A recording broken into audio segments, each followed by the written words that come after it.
Il-Partit Laburista rnexxielu jikseb ir-raba' rebħa konsekuttiva f'elezzjoni ġenerali sabiex bekk il-Prim Ministru Robert Abela se jkun qiegħed imexxi l-15 leġislatura fl-istorja ta' pajjiżna.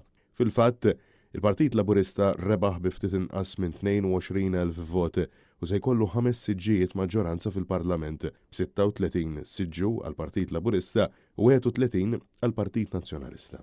Ir-riżultat innifsu juri li l-Partit Nazzjonalista irnexxielu jagħmel kisbiet sostanzjali fir-4 u l-5 distrett e kif din id-darba kiseb żewġ siġġijiet. Filwaqt li kiseb l-akbar ammont ta' voti fi 13 distrett ċoe Għawdex.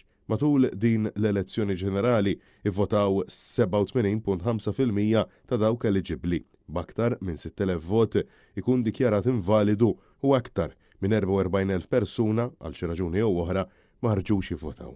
Il-Partit Laburista kiseb 51.8% tal-voti fil-waqt li l-Partit Nazzjonalista 44.7%. Fatt interessanti huwa żieda fil-voti mixħu tal-partiti oħrajn b'aktar minn 10,000 voti komplessivi imorru għand Momentum, ADPD u Aħwa Maltin.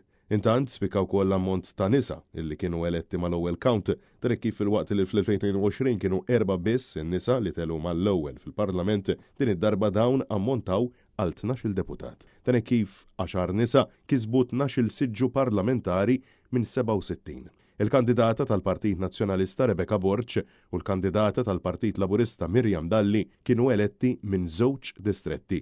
Fisem il-Partit Nazzjonalista eletti wkoll Yves Borġ Bonello, Graziella Gallia, Paula Mifsud Bonnici u Janice Abela Ketkuti.